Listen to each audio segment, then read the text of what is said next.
ওসমান হাদি, যিনি বুক চিতিয়ে দাঁড়িয়েছিলেন ফ্যাসিবাদের বিরুদ্ধে, আজ তাকেই রক্তাক্ত হতে হলো স্বাধীন দেশে।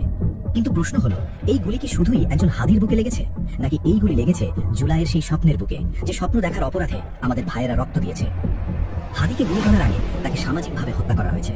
খেয়াল করেছেন কি, আমাদের দেশের তথাকথিত কালচারাল ফ্যাসিস্টরা কিভাবে দিনের পর দিন হাদিকে বিতর্কিত করার চেষ্টা করেছে? তাদের উদ্দেশ্য পরিষ্কার, প্রথমে তাকে বিতর্কিত করো, তাকে ভিলেন বানাও, যাতে তাকে হত্যা করা হলে সাধারণ মানুষ প্রতিবাদ না করে, বরং সেটাকে জাস্টিফাইড মনে করে। এটাকে বলা হয় killing the soul before the body, দেহ মারার আগে আত্মাকে মেরে ফেলা। আর রাজনীতির মাঠ, অবাক করা বিষয় হলো, ফ্যাসিস্ট হাসিনা পালিয়েছে, কিন্তু তার রেখে যাওয়া ডিভাইড অ্যান্ড রুল পলিসি আজ বিএনপির হাতে। আওয়ামী লীগ যেভাবে দেশকে মুক্তিযোদ্ধা বনাম রাজাকার ট্যাগ দিয়ে শাসন করেছে, বিএনপিও আজ ঠিক একই রাস্তায় হাঁটছে। আর এই সুযোগে লাভবান হচ্ছে কারা? সেই আওয়ামী লীগই। আমরা নিজেদের মধ্যে যত ভাগ হচ্ছি, ফ্যাসিস্টরা তত শক্তিশালী হচ্ছে। বর্তমান রাজনীতি অজান্তেই আওয়ামী লীগকে রিহ্যাবিলিটেশন বা পুনর্বাসনের সুযোগ করে দিচ্ছে। হাদিকে গুলি করলো তারা কারা? তারা আওয়ামী লীগের সেই পুরনো সন্ত্রাসী। গুলি করে তারা কোথায় গেল? সোজা বর্ডার পার হয়ে ভারতে। ভারত আজ হয়ে উঠেছে বাংলাদেশের সন্ত্রাসীদের সেফ হেভেন। বাংলাদেশের মাটিতে যে কোনো সন্ত্রাসী হামলা বা অস্থিতিশীলতার ব্লুপ্রিন্ট এখন ওই বর্ডারের ওপার থেকেই আসছে। সবচেয়ে ভয়ের ব্যাপার হলো, সরকার জানতো, প্রশাসন জানতো হাদিকে হুমকি দেওয়া হচ্ছে, কিন্তু তাকে কোনো নিরাপত্তা দেওয়া হয়নি। খুনির ছবি ফেসবুকে ভাইরাল, অথচ পুলিশ তাকে ধরতে পারে না। এর মানে কি? এর মানে প্রশাসনের রন্ধ্রে রন্ধ্রে এখনো ঘাপটি মেরে আছে সেই লীগ। তারা শুধু সময়ের অপেক্ষা করছে। মুক্তিযুদ্ধের সময় যে দেশগুলো আমাদের সমান বা আমাদের চেয়েও খারাপ অর্থনৈতিক অবস্থায় ছিল, তারা আজ বিশ্ব শাসন করছে।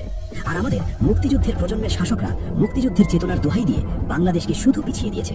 তারা ক্ষমতায় ছিল, কিন্তু দেশটাকে গড়ে তোলেনি। আজ পরিস্থিতি এমন এক জায়গায় দাঁড়িয়েছে যে মনে হচ্ছে সশস্ত্র সংগ্রাম ছাড়া, নিজেদের আত্মরক্ষা ছাড়া এই দেশের নতুন প্রজন্মকে এই খুনি মুক্তিযুদ্ধের চেতনার প্রজন্ম থেকে আর বাঁচিয়ে রাখা সম্ভব নয়। আজকের ভিডিওতে আমরা সেই ভয়াবহ সত্যগুলোই উন্মোচন করতে যাচ্ছি। কিভাবে হাদিকে হত্যার শখ কষা হলো এবং কেন আমরা এখনো অনিরাপদ। না টেনে পুরোটা দেখুন, কারণ এই ঘটনা শুধু হাদির নয়, এটা আপনার অস্তিত্বের প্রশ্ন। 12ই ডিসেম্বর 2025 শুক্রবার, জুমার নামাজের ঠিক পর, ঢাকার পুরানা পল্টন এলাকা। রাজধানীর বুক চিরে ছুটে চলা ব্যস্ত রাস্তা, বিজয়নগর বক্স কালভার্ট রোড। ভাবতে পারেন, দিনের আলোয় হাজারো মানুষের সামনে মোটরসাইকেলে আসা হেলমেট পরা দুর্বৃত্তরা খুব কাছ থেকে গুলি চালালো। টার্গেট মিস হয়নি, গুলি সোজা গিয়ে বিদ্ধ হলো মাথায়। কে এই টার্গেট? কোনো সাধারণ পথচারী না, গুলিতে রাস্তায় লুটিয়ে পড়লেন 24-এর গণ অভ্যুত্থানের অন্যতম সম্মুখ যোদ্ধা, ইনকিলাব মঞ্চের মুখপাত্র এবং ঢাকা 8 আসনের স্বতন্ত্র সংসদ সদস্য পদপ্রার্থী শরীফ ওসমান হাদি। নির্বাচন কমিশন তফসিল ঘোষণা করেছে মাত্র একদিন আগে, আর তার 24 ঘন্টার মধ্যেই একজন প্রার্থীকে, একজন বিপ্লবীকে হত্যার চেষ্টা। হাদিকে দ্রুত নেওয়া হলো ঢাকা মেডিকেলে, সেখান থেকে এবার কেয়ার হাসপাতালের লাইফ সাপোর্টে। বাট ওয়েট, এই ঘটনাকে কি আপনি শুধুই একটা বিচ্ছিন্ন ঘটনা বলবেন? যদি তাই ভাবেন, তবে আপনি বোকার স্বর্গে বাস করছেন। কারণ এই গুলির শব্দ আসলে 24-এর বিপ্লবের বুকে আঘাত। ওসমান হাদি শুধু একজন ব্যক্তি নন, তিনি সেই ইনকিলাব মঞ্চের কণ্ঠস্বর, যারা 5 আগস্টের পর থেকে পতিত স্বৈরাচার আওয়ামী লীগ এবং তাদের দোসরদের পুনর্বাসনের বিরুদ্ধে সবচেয়ে কঠোর অবস্থানে ছিলেন। হাদির অপরাধ কি ছিল? তিনি আওয়ামী লীগের নিবন্ধন বাতিলের দাবি তুলেছিলেন? তিনি ভারতীয় আধিপত্যবাদের বিরুদ্ধে কথা বলেছিলেন? নাকি তিনি আসন্ন নির্বাচনে ঢাকা 8 আসনে দাঁড়িয়েছিলেন বলে তাকে পথ থেকে সরিয়ে দেওয়ার এই নীল নকশা? পুলিশ তদন্ত করলো, সিসিটিভি ফুটেজ চেক করলো, হামলাকারীকে শনাক্ত করা হলো। নাম ফয়সাল করিম মাসুদ ওরফে দাউদ খান। কে এই দাউদ খান? ইনি আমাদের অতি পরিচিত আদাবর থানা ছাত্রলীগের সাবেক নেতা। ভারতের মাটি ব্যবহার করে টেরোরিস্ট হামলা চালানো একজন টেরোরিস্ট দাউদ খান। বন্ধুরা, আপনারা কি ভাবছেন ফয়সাল করিম মাসুদের হাতের পিস্তলটাই একমাত্র অস্ত্র ছিল? ভুল, গুলিটা তো লাস্ট স্টেজ। তার আগে ওসমান হাদিকে হত্যা করার পটভূমি তৈরি করা হয়েছে অনেক যত্ন করে। আর এই কাজটি যারা করেছে, তারা হেলমেট পরা গুন্ডা নয়, তারা হলো এই সমাজের তথাকথিত কালচারাল ফ্যাসিস্ট বা সাংস্কৃতিক স্বৈরাচার। একটা মানুষকে হত্যা করার আগে তাকে হত্যা যোগ্য করে তুলতে হয়।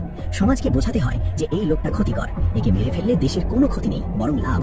আর ইনকিলাব মঞ্চ ও ওসমান হাদির ক্ষেত্রে ঠিক এই মিডিয়া ট্রায়ালের গেমটাই খেলা হয়েছে। 5 আগস্টের পর ওসমান হাদি আর ইনকিলাব মঞ্চ যখন ফ্যাসিবাদের আস্তানা আর শিকড়কে উপড়ে ফেলতে চাইল, ঠিক তখনই আমাদের সামনে সুশীল মুখোশ পরিয়ে হাজির করা হলো কিছু জঘন্য ফ্যাসিস্টকে। এরা কারা জানেন? তালিকায় প্রথমেই আসবে আনিস আলমগীর, একজন চিহ্নিত ফ্যাসিস্ট এবং সোজা কথায় একজন সাইকোপ্যাথ। খেয়াল করে দেখুন, খুনি হাসিনা যখন এই প্রজন্মের হাজারো ছাত্র জনতাকে খুন করে ভারতে পালালো, তখন এই লোকটা মিডিয়াতে এসে কাদের বাঁচানোর চেষ্টা করলো? সেই সাইকোপ্যাথ লীগকে।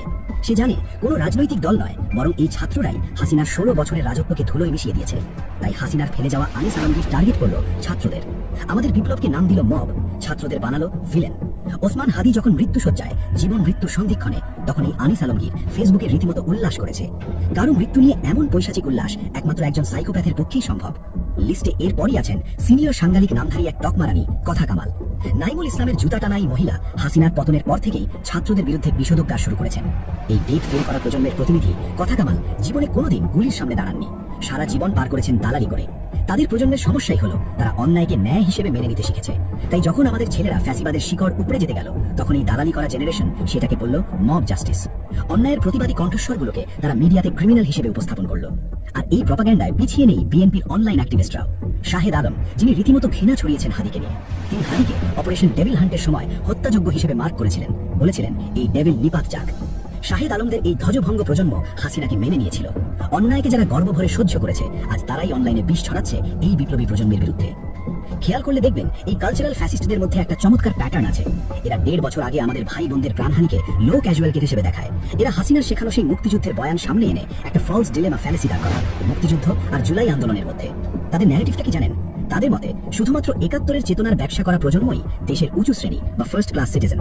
71-এ জীবন দেওয়া মানুষের রক্তের দাম আছে, কিন্তু গত 54 বছর ধরে 71-এর চেতনা ব্যবসা করা প্রজন্মের হাতে যে বাকি প্রজন্ম শোষিত হলো, যারা 24-এ রক্ত দিল, তাদের জীবনের কোনো দাম নেই। আমাদের মহান মুক্তিযুদ্ধকে পণ্য বানিয়ে গত 54 বছর ধরে ক্ষমতায় থাকা এই এলিট শ্রেণী বাংলাদেশে জন্ম নেওয়া বাকি সব প্রজন্মের স্বপ্নকে হত্যা করেছে। এই এলিটরাই রাজা, আর তাদের স্বার্থেই হত্যা হতে হয় ওসমান হাদিদের। বিশ্বাস হচ্ছে না? দেখুন, দেশ স্বাধীনের পর আমাদের সমান বা আমাদের চেয়েও গরিব অর্থনীতির দেশগুলো আজ কোথায় পৌঁছে গেছে। সেই সব দেশের আমাদের সময়কার প্রজন্মের মানুষের জীবনমানকে গড়ে দিয়ে গেছে তাদের পূর্ববর্তী প্রজন্ম। তারা আজ কোথায় আর আমরা আজ কোথায়? আপনারা যদি এই বিষয়ে কোনো তুলনামূলক ভিডিও চান, তাহলে কমেন্টে জানান, আমরা সেটা নিয়ে বিস্তারিত আলোচনা করব। তবে চলুন আবার মূল ঘটনায় ফিরি। হাদিকে গুলির পর অনলাইনে একটা গুজব আগুনের মতো ছড়িয়ে দেওয়া হলো। এই কাজ নাকি ঢাকা 8 আসনের তার প্রতিদ্বন্দ্বী মির্জা আব্বাসের। সাধারণ সমীকরণে মানুষ ভাবতেই পারে এক প্রার্থী মরলে তো লাভ অন্য প্রার্থীরই, কিন্তু এখানেই আপনি ভুল করছেন। মির্জা আব্বাসের বিরুদ্ধে ব্যাপকভাবে চাঁদাবাজি বা জমি দখলের অভিযোগ থাকতে পারে, কিন্তু ওসমান হাদিকে তিনি হত্যা করবেন, এটা রীতিমতো বোগাস কথাবার্তা। এই প্রপাগ্যান্ডা ছড়িয়ে আসলে লাভবান হয়েছে কারা? সেই টেররিস্ট ফ্যাসিস্ট আওয়ামী লীগ। তবে আসল বোমা ফাটালো digital investigative media outlet the Dissent. তাদের অনুসন্ধানে বেরিয়ে এলো এক ভয়াবহ তথ্য। হামলাকারী ছাত্রলীগ নেতা ফয়সাল করিম মাসুদ ওরফে দাউদ খান গত বছরের নভেম্বরেই অস্ত্রসহ ডাকাতির সময় গ্রেফতার হয়েছিল। তার বিরুদ্ধে অস্ত্র আইনে মামলা আছে, অথচ মাত্র 3 মাসের মাথায় এই ভয়ঙ্কর সন্ত্রাসী জামিন পায়। এখানেই শেষ নয়, চলতি বছরের 12 আগস্ট তার জামিনের মেয়াদ আরও 1 বছর বাড়ানো হয়। সবচেয়ে শকিং তথ্য কি জানেন? এই সন্ত্রাসীর পক্ষে আদালতে দাঁড়িয়েছিলেন কারা? বিএনপির নেত্রকোনা 1 আসনের এমপি প্রার্থী ব্যারিস্টার কায়সার কামাল এবং বিএনপি পন্থী আইনজীবী অ্যাডভোকেট মাহফুজুর রহমান। বিএনপি পন্থী আইনজীবীদের এই দ্বিমুখী আচরণ একপাশে সরিয়ে রাখলেও একটা প্রশ্ন কিন্তু থেকেই যায়, অস্ত্র ও ডাকাতি মামলার আসামি কিভাবে মাত্র 3 মাসের মধ্যে জামিন পায়? এই প্রশ্নের তীর সোজা গিয়ে বিঁধছে আইন উপদেষ্টা আসিফ নজরুলের মন্ত্রণালয়ের থেকে। পুলিশ যখন আসামিকে আদালতে পাঠায়, তখন তার নিয়ন্ত্রণ আর স্বরাষ্ট্র মন্ত্রণালয়ের হাতে থাকে না, সেটা চলে যায় আইন মন্ত্রণালয়ের অধীনে। ফ্যাসিস্ট হাসিনার পতনের পর আসিফ নজরুল কি তবে দেশে এক অনন্য বিচারহীনতার সংস্কৃতি চালু করেছেন? প্রশ্নটা এখন পাবলিক ডোমেনে। আওয়ামী লীগের সন্ত্রাসীদের এত দ্রুত জামিন দিয়ে তিনি কি আসলে বিপ্লবীদের শেষ করার মিশনে নেমেছেন? দাউদ খান হাদিকে গুলি করে পালালো, তার ছবি ভাইরাল হলো, পরিচয় বের হলো, কিন্তু ঘটনার 96 ঘন্টা মানে 4 দিন পার হয়ে যাওয়ার পরেও পুলিশ তাকে ধরতে পারল না। ধারণা করা হচ্ছে ঢাকার বুকে একজন এমপি ক্যান্ডিডেটকে প্রকাশ্য দিবালোকে খুন করে এই টেররিস্ট এখন নিরাপদে ভারতে পালিয়ে গেছে। এর মানে কি? এর মানে অত্যন্ত পরিষ্কার, বাংলাদেশের গোয়েন্দা সংস্থায় এখনো ঘাপটি মেরে আছে সেই ফ্যাসিস্টরা। তাদের সহায়তা ছাড়া গোয়েন্দাদের চোখ ফাঁকি দিয়ে জামিনপ্রাপ্ত কোনো আসামির পক্ষে অস্ত্র নিয়ে বর্ডার পার হওয়া অসম্ভব। প্রশাসন আর গোয়েন্দা সংস্থার ভেতরের এই ডিপ স্টেটই দাউদ খানকে পালাতে সাহায্য করেছে।